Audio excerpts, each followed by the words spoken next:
Okay, everybody out there in Facebook world, welcome to our very first Facebook Live through the Fitness Business Podcast. Today, I am joined by three amazing group fitness advocates.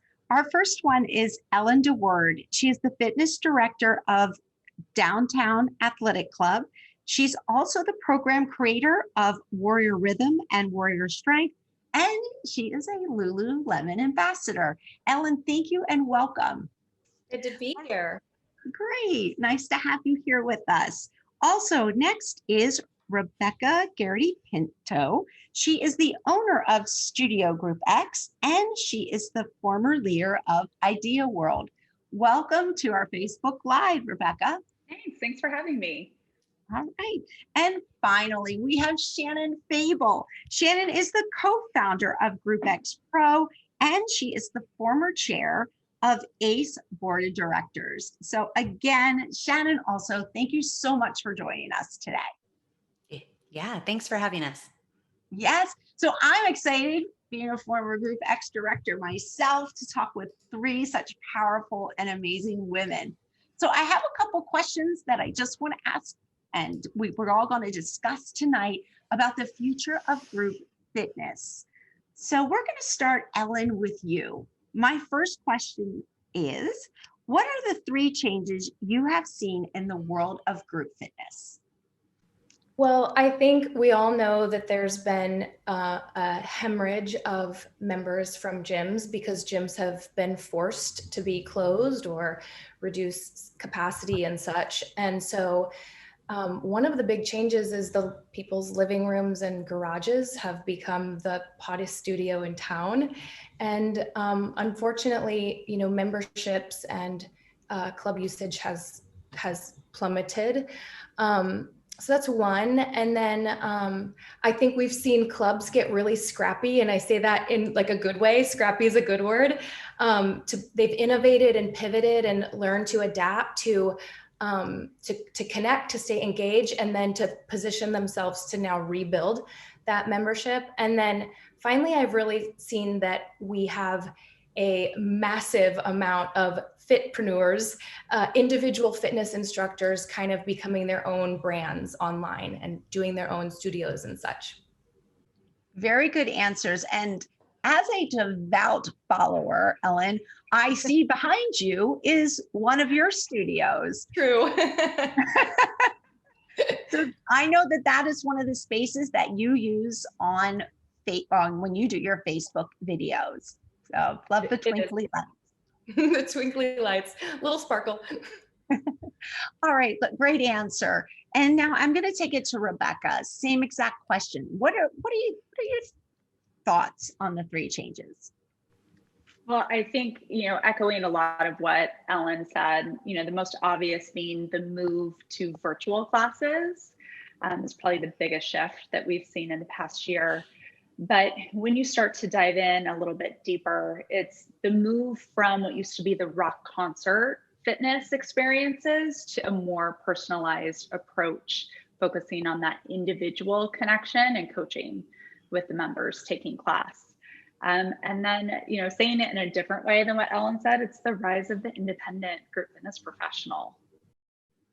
Yes, and I too see in your background lots of hand weights on the floor.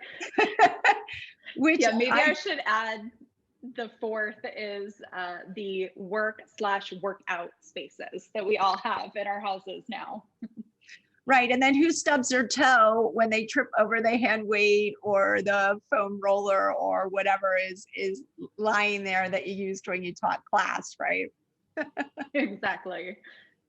All right, Shannon, I saw you nodding your head a lot when Rebecca was giving her answers, so I can sense that you're going to somewhat agree. But go ahead, we'd love to hear your thoughts.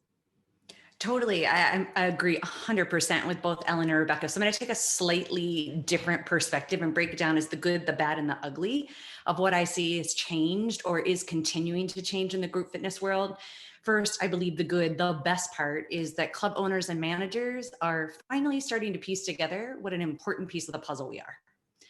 I think people knew, but we were kind of just off in the corner and no one paid attention because it just worked. And when we went away, they went, ooh, that was the missing piece of the puzzle. So I think we really can own that, lean into it, turn that up in the future. The bad, and this can be a good, some GFIs have been sidelined for so long. I worry about what it's going to take to get them back, which I know we have another question about that. But what I mean is, how are we going to help them feel prepared to teach and prepare them for the new conditions without having that hands-on training that we've always had? So them having to take a lot of that ownership on themselves during a time where everything is just a little bit crazy, that has me a little concerned. And then the ugly, balancing the already challenging and time-consuming task of teaching with our new day-to-day responsibilities. And when I say responsibilities, it's far beyond teaching anymore, things that I don't know we ever thought we'd have to do, like enforcing masks and distancing and policing registrations. So that has me really concerned, because I just don't know that club owners and managers fully get what a, not just burden, but a huge responsibility that is on top of what we already do that we make look really, really easy. Those would be my three. Yeah, they're three very good ones. And like I said, three very relevant answers. Actually, everybody's answer spot on. And I must say, I give you girls so much credit. I subbed my first virtual class the other day, and whew, it was, listen, I had a great time, but it was an interesting experience. I am definitely the instructor that's always been in the gym and in the studio. And like I said, first time. So I'm glad I got to experience it, but yeah, it was a new journey for myself. All right, next question, ladies. Which changes do you think will stick going forward? Ellen, I'll start with you. Okay, well, I'm confident that people wanting to work out from home is going to stick. So I've heard it compared. So this isn't like my original comparison, but it's so true that it's going to be like how when we all learned we could do our shopping on Amazon. When we learned we could, instead of fighting traffic in December to go Christmas shopping at the mall, that we could do that from our homes on Amazon. And, there's still a need, and there's still people that want to go to the store to shop and go to the mall to shop. And there's people that want to do it only online, but most people want to have the ability to do both. So I think that the living room being the new hot studio is going to stay. So I think the solution for clubs is going to be like, how do we own that? How do we integrate with that? How do we as a club, how are we going to be bilingual, speak both languages, and offer hybrid styles to engage with people at home so they don't just disconnect and fall into the Pelotons and Apple Fitnesses and stuff. But I think to Rebecca's point about engagement and staying connected, I think it's all about the connection. And so I think virtual is here to stay. I think people have discovered that they love it. Okay. Yeah. And Group X has always been about the connection. It's just a completely different way to connect. But yes, still very, very important. Okay. Rebecca, I ask you the same question. What changes do you think will stick going forward? I completely agree with Ellen. Virtual is here to stay. It's about how clubs are able to deliver that experience, right? That Emma Berry calls digital, or you hear Les Mills say connected fitness. It's really meeting members where they're at and delivering fitness, whether it's in, the group fitness studio in club, or having them able to take that experience and bring it into their homes. I do think that the in-person is going to come back even stronger. People crave that connection. And, especially us in California, we just got back to indoor fitness last Wednesday. So, we're all tired of looking at a screen 24/7. So I do think while virtual is an option here to stay, in person is going to come back because people are craving that connection. And really, even my third answer that I gave earlier of the rise of the independent, I think what's, taken, a silver lining of the past year is fitness professionals, especially group fitness instructors, being able to take control of their careers, where they have more choices of how they work, whether it be in club, or the ability to, help people fall in love with fitness from home.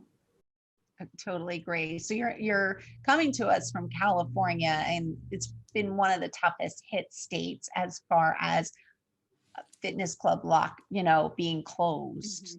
It's one of the longest. So yeah, we feel for everybody in California that's related to the fitness industry in some capacity. Shannon, you know what? Why don't you tell our viewers where you're coming from today? That's something that I didn't ask you girls in the beginning. Yeah. But before you answer, why don't you tell us where you're coming from? I'm in Boulder, in Colorado, where it's snowing. So we're indoors. All right. So what do you think will stick moving forward? Yeah, I'm going to start with the in-person, pick up where Rebecca left off. Number one, I believe reservations are here to stay. I don't think they're going anywhere. I really believe the clubs appreciate having this new metric and being able to track the member journey, and possibly, I'll speak to the digital in a minute, but be able to serve up complimentary offerings based on the information they're gaining. So from a software perspective, this reservation piece is really, really good. And I don't know whether instructors like that or hate it, but I believe that's here to stay. Second, I hope this happens, and it's going to sound awful. I've been describing what our schedules looked like prior to COVID. Were like overstuffed closets that just year after year, we kept putting stuff in it, whether it fit or not, whether you're one time or you wear it every day. I believe that scaled back in-person schedules are going to stick, and it's going to become quality over quantity. Because the thing that digital has taught us is people don't need as many options as we used to have. They just need the 4 big categories, right? Cardio, strength, mind, body, and some kind of flexibility or, mobility training. And I think the problem with in-person is we created our own barriers, because it was hard. If I decided I wanted this class, but it was only offered on Monday at 9 a.m. and Thursday at 2 p.m., I couldn't really get into it. I would just drop in every once in a while. So if we really want to think about that connectedness, creating that community, double down on that in-person piece, we're going to have to continue to scale back our in-person schedules, think quality over quantity. Do believe digital is here to stay. I offer a slightly different vantage point of it. I don't believe that we're in competition with Apple or Peloton. We don't need to worry that people are going to fall into it. I hope they use it. The price points of all these digital pieces are so low. Like I don't have it in front of me, but the Ursa stat of like 2 years ago, the average gym goer had 3 gym memberships. That's going to transition into this hybrid in-person and digital offering. So why don't we capitalize on that and teach them how to come to my class on Monday in person? And then whatever digital, whether it's my digital or someone else's digital, what can you do on your own to fill in the gaps? And then what kind of self-guided journeys can we help them piece together so that self-efficacy can increase? Because if we can keep them in the game longer, they're going to keep coming back to us. But we have to remember that we're not at the center of the little hub anymore. The consumer is, and our job is just to piece together all the wheels of that. So those would be the 3 that I hope stick, that I predict will stick. Okay. All right. Now we have one more question that I would like to ask you. But before I ask that question, I just would like to let everybody out there that's watching our live stream today know that you 3 ladies are Fitness Business Podcast fanatics. And yes, very much so. Raise the roof. And I'd like to just take a second before, again, we move into the last question, to explain what that means. The Fitness Business Podcast just started a brand new program. We launched it this year for 2021, where we selected 7 fitness professional members of the fitness industry from all different types of departments, club owners, instructors. And it's kind of like we made you ambassadors of the Fitness Business Podcast. You show your support for the Fitness Business Podcast. You like a lot of our stuff on our social media platforms. Some of our fanatics have been guests on the Fitness Business Podcast. And we asked some of you personally to be on and to be ambassadors for a couple months of the podcast. And then some people also applied to be a Fitness Business Podcast. And you will hold the torch for another month or so, and then we are going to introduce 7 new Fitness Business Podcast fanatics. So if you're out there listening and you're like, hey, I love the Fitness Business Podcast, I would love to support it, you can go on to the fitnessbusinesspodcast.com webpage, click on community, and there is a form that you can fill out. And we'd love to have you join our ambassador program. Sadly, we're going to lose you 3 lovely ladies eventually, but not quite yet. We were going to hold on to you for a little bit longer. So I just love that you represent group fitness, you represent ownership, and you also represent female power. And I love that. It's wonderful. All right, our final question. Ellen, I'm going to start with you. I'm going to ask the question, but will you do me a favor before you answer? You're the only one that I haven't said where you're coming from, but let me ask you your question, and then I want you to tell us where you're coming from, and then you can go ahead with your answer. Final question is, will there be a drain on instructor talent as many have left the industry? Ellen, the mic is yours. Okay, I am Facebook Live zooming in from Oregon. I'm in Eugene, Oregon. It's college town. And we've, like Rebecca, we've been pretty much shut down a lot too. So, okay, yes, I do think there will be a drain. I kind of have a little bit more to say about this question. I think there will be a drain. I don't think that that's necessarily a bad thing. I think what we're seeing right now is that more of the like expert level instructors are still doing group fitness, whether they're the ones in the club, even though clubs have itty bitty schedules now, because they're the ones that had the rock star presence there, the biggest engagement, bigger classes, or they're the ones that pivoted to virtual and stayed involved and got scrappy also.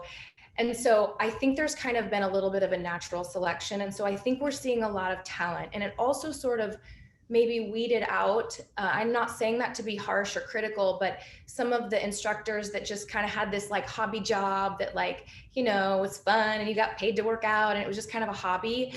When there was friction and things got really challenging, you know, some of them decided to move on and do other things, and then certifications will expire. And then, I mean, shoot, if I take like a week off, and I've been teaching for 21 years, I feel like I don't remember how to teach when I come back. So if someone took a year off, it's going to be really hard and actually unlikely that they make a return. So yes, I think there's going to be a diminution of instructors. I don't think that's necessarily a bad thing, because I was actually going to say something that Shannon said. We have this like rare, unbelievable opportunity as clubs, as fitness coordinators to like redesign our schedules. I mean, we will never have an opportunity like that again, where we can basically rebuild. And I completely agree with Shannon that we need to go for quality over quantity. And I was going to compare it to like creating that great restaurant vibe.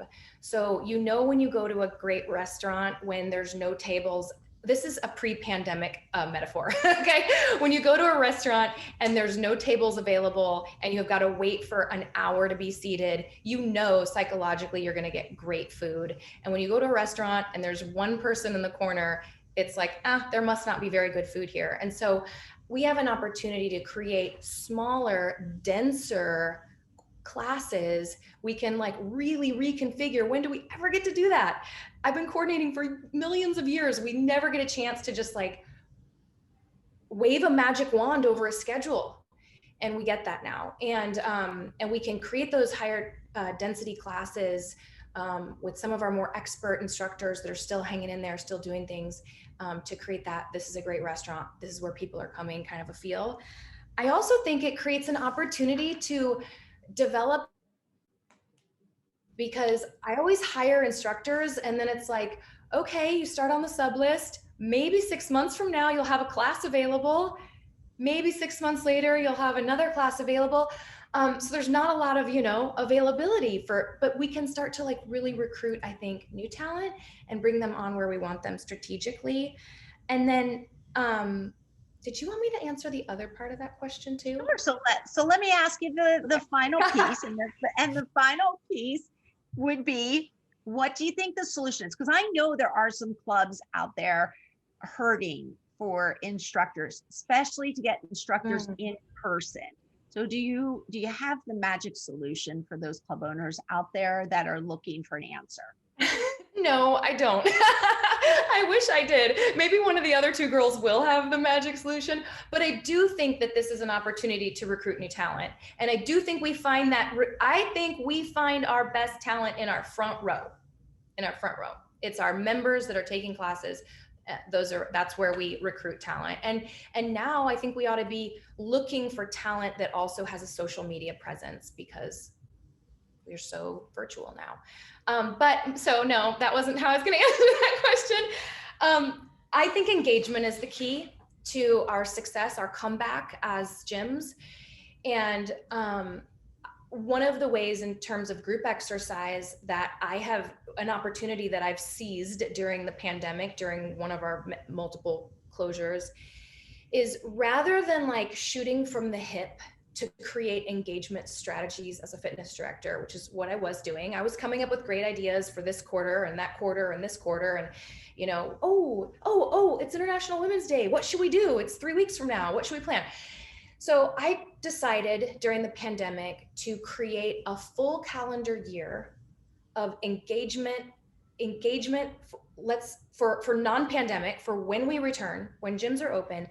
And it's 2 things a month for the whole calendar year, whether it's a panel, meet your trainers, a panel, meet your tribe team training coaches, a blacklight group fitness class, a My Zone 3-day challenge, a yoga in the park in July. I mean, literally 2 engagement of social media bingo. I have 2 things per month for the whole year that will be ready to dial in and rinse, wash, repeat every single year with fine tuning as we go. So I think engagement is the key to that rebuilding process, and that we should be strategic about it. That's all I have. Oh, that's good. That's good stuff. And I must say, for me, the highlighter came out when you said the new talent is in the front row.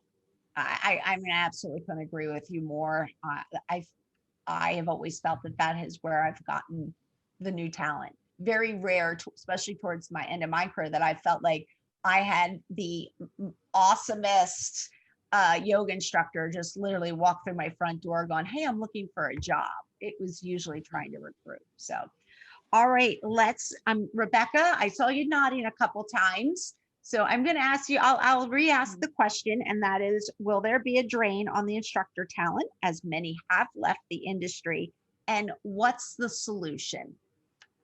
Yeah, I can really speak from the viewpoint of being an instructor in California, and knowing that, this really hasn't been much of an option for clubs that are trying to keep their doors open here, that they've had to furlough or let go a lot of the great talent, really just because there haven't been any other options for them.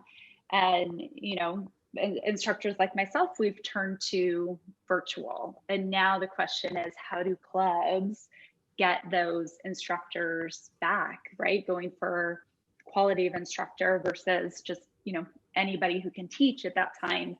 And the question that I'm trying to answer for myself is, how do, for somebody who's been virtual for the past year, how do I get back into that in-club experience? Because I do want to get back to teaching in person, because that is its whole own magic experience that, is different than virtual. But I don't want to give up my virtual community either, because I've actually fallen in love with it. And it's been really fun. So, how do I find a club that's going to help, that's going to allow me to do both? And it seems like the question that we keep asking in the industry is, is it this or that, right? Instead of, could I do both? And I really do think that there's room and benefit for both. So for me, I think the solution is a mindset shift in the industry, knowing that hey, I have Netflix and I have Hulu and I have Disney Plus, right? Just because I have one doesn't mean I can't have the other. So, I'd really love or I think the solution is the industry to change that mindset, knowing that, yes, I can be an independent teaching virtually and still provide benefit to the club that I teach at, and vice versa. Okay. All right. Do any of you girls teach in a club right now at this point? No. Okay. All right. Just virtual for the club. Just virtual. Okay. All right. I'm in Florida. Clubs are open, and I do know that they are doing virtual, in person, and then some of the classes are like both. They're running a live stream while the instructor is teaching a live class as well. But I know every state's a little different on how they're operating with clubs. So, all right, Shannon, are you ready to answer the same question? Yeah, great. Go ahead. I'm gonna erase what I had written down and go differently. One, I think the club has to make it attractive, because I think what Rebecca said, many of us did it because we always have. And once we got a little bit of space from it, and you weren't rushing to get your child to childcare, to get to class 15 minutes early, to do the thing that you've always just done, you really could sit with that and get real about, why do I enjoy teaching? What was hard about it? What was fun? What would make me do it for no money? And that was part of the drain, was some people just went, oh my God, I finally get it. I was spending all this money and doing all these things and not making any money. And this is really nice to be in my PJs by 6:35. So I think we have to get back to making it attractive. Like, all of us started teaching because it was attractive. It was sexy. It was interesting. It was cool to be a group fitness instructor. And I think somewhere along the way, we just accepted status quo. We let the people that were doing it continue to do it. We had a supply and demand issue where we had too many classes we needed to fill at times that I didn't want to teach as a group fitness manager. So there were a lot of people, like, I love Ellen. I was going to say the same. It was Darwinism at its finest. Like, some of the drains, okay, but we have to make it attractive to want a new generation, because the other thing I think a lot of us realize is we're old. Right? And do I want to go back and teach the same way that I did? Right? So I think we also have to make it attractive to a new generation, and group fitness has fundamentally changed. So the second thing I'm going to say is, group fitness managers need to be heralded in their club a lot more than they are. They have truly been the unsung heroes in the last year in trying to, like, stitch this together, keep a group of 60 instructors that were all furloughed somewhere in a back channel Facebook group, still connected and feeling loved and touched, all while they weren't getting paid either. So I think clubs really need to shift their mindset and realize that the people that we called coordinators and all these, like, sad little titles are the glue that has been holding your whole community together inside your gym. And if you make their job better and you support them as leaders in your community and let them have a seat at the table, and I'm not suggesting they all don't, but many don't. If you give them a seat at the table, one, your facility is going to reap the reward. And then two, it will become attractive because they know what they need to do to make this attractive for other people. And it's not just money. I know owners get really freaked out when we say it's not just money. Like, I just want to know that the GM knows my name. That's part of it. And know that I'm a bigger part of it. I'm not just the girl that walks in and teaches her class. Okay, I'll get off my soapbox. The final thing is, you need to relieve friction. I think it's really important to relieve the friction that naturally exists in the group fitness department. And that's some of the stuff I said earlier, like the expectations that have just continued to mount for group fitness instructors that are not compensated. That is a whole nother conversation we need to have about how many things we were doing that was not getting paid for, that should not be okay. And it's still happening now. We got to figure that out.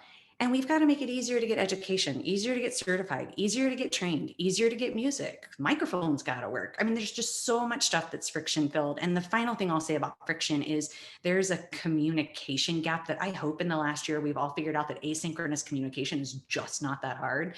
And there are lots of tools to make it happen. But again, it goes back to supporting the GFM and not making her piece together something or pay for Slack herself or Group X Pro herself or some other thing herself so she can keep her team while she's also keeping the members happy and doing a really big job. So, support the GFM, make it more attractive to be an instructor, value what they do, not just money. A lot of us are paid with just girls and knowing, and guys are paid with more than just money, and then relieve the friction for the job, make it easier for us to show up and do the job. Like these Peloton instructors are killing it because they're left to do the job that they do, which is create kick-ass classes, create an amazing experience, and think of everything from beginning to end. They don't have to do the rest of it. So, all right, I'll leave it at that.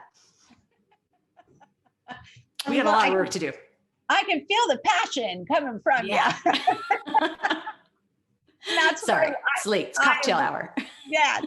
And that's what I love about having you three on. I know through all of your social media platforms, I've seen how passionate you are. I've seen how hard you've all worked.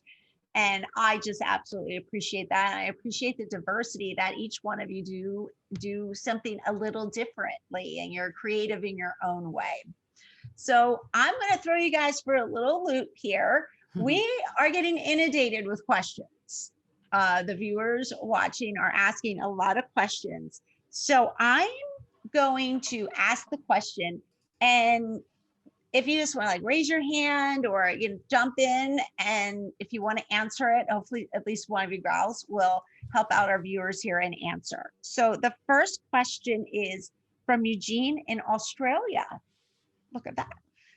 With the changing landscape for GFIs as it pertains to online/in-person class delivery, do we expect to see a shift or change in the way in which GFIs are remunerated financially? I hope so. I mean, you know, you cannot pay people what you were paying. Sorry, girls. I'm going to go ahead and go out on a limb here. You can't pay people the way that you used to pay them in person. If you were asking them to manage reservations, figure out the mask thing, make people stay in their lane, and communicate through a mask and still create this huge rock star experience with a quarter of the people in their room. They are working overtime. And if you take it to the digital space, you better be paying them for their cameras and their Wi-Fi and their setup and their lights and the time that it takes to get all the technology to figure out. You better be supporting them with tech support. Yes, they should be making way more money than we've ever made before, because it was sad. I was making less money when I stopped teaching in person than I was in 2001. And that is sad. Like, it has not gone up incrementally over the years, even though what we're expected to do has gone up. So I hope this has been a wake-up call to club owners. And I know they're struggling financially, so it may take some time to get there, but you got to sweeten the pot somewhere. Yeah, and you made a great point. You know, nobody's really thinking about Wi-Fi and lighting, and like you said, buying a camera or a microphone, things like that to enhance the experience so they can hear you teaching halfway across your family room, or if you converted an empty bedroom into a studio.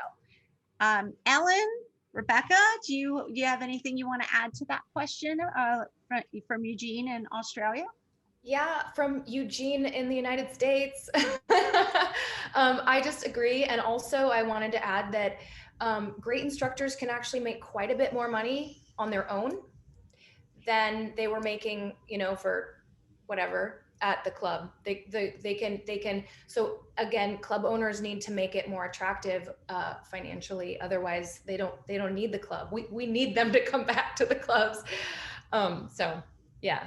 And then I was going to say too, like Dori, you said you subbed a virtual class, I think yesterday. It takes a whole nother level of energy and skill to manage tech and to teach hybrid and to teach virtually. So we're asking for more skill, more education, we're asking for more skill. So it does need, club owners do need to recognize that group fitness instructors are having all kinds of new, like they're having to literally multitask and have energy into the camera and energy into the room at the same time. And it is like it's twice as hard.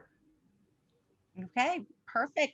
And Rebecca, do you want to add anything to Eugene's question, or do you feel that the girls pretty much you agree with their answers? I agree with their answers. I am all for us instructors being recognized for the work that we do, right? Getting paid what we're bringing to the table, which is so much more than that 30 or 60-minute class. All right. Okay, girls, we have one more question. I think we have time to take one more question. So again, we'll kind of do the same format. I'll ask the question and then just raise your hand or just start speaking if you want to answer it. This one is from Jason here in the US, and he would like to know, are there any courses our instructors can do to improve their skills to teach virtually? Does anybody know of anything that's out there? I have one. I wrote one. I have a virtual course. It's $39. It's called A Warrior's Guide to Teaching Online. Thank you for letting me plug it.